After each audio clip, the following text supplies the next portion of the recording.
Okay, well, I know we've got an informative and exciting class ahead of us. So, Brittany, topic for today, please. Well, our topic today is banking. So this is a good example of how a new customer is going to open a bank account. Exactly. So we're going to do a very practical skit, give you some practical advice and some information about banks and basic banking.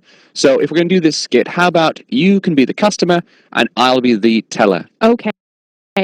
Hello, I would like to open a new bank account.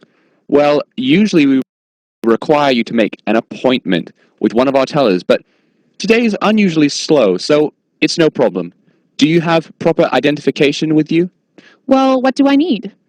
Well, in Canada, it is legally required that you have a photo ID and birth certificate.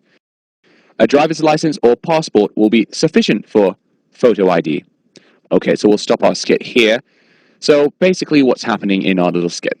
Well, a customer is coming to open a new bank account, and they are going through the process of opening a new bank account. Okay, exactly. So why might you want to open a new bank account?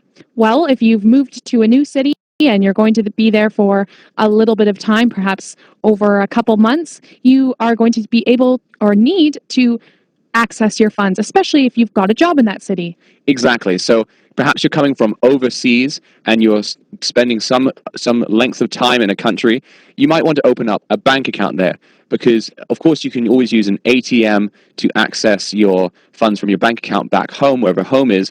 But if you have a job or anything like this, you're going to need a bank account where they can deposit the money. That's right. So the customer comes in and the teller says that usually they require an appointment if a new account is going to be opened, and that is quite common in North America. Exactly. So it means that you should either stop by or phone in beforehand and arrange to come back at another time to have an appointment and to open up a bank account then, because it can be a little bit of a lengthy procedure. That's right. And if you go in at a busy time, they certainly won't be able to take the time to open an account. Now, it says one of our tellers, and actually the person who's speaking is a teller. What is a teller, Tim? Well, a teller is another way of saying the cashier, the banker, or the bank clerk. So it's quite a low position at a bank, and it's the person who you first deal with when you need to do your basic banking needs. Okay, so a banker is a cashier or a banker or a bank clerk or a teller. Exactly, so that's what a teller is. So the teller, normally you'd have to make an appointment with the teller, but because the bank is unusually slow, and when something is unusually, it is... Well, unusually is the antonym to usually, so it is abnormally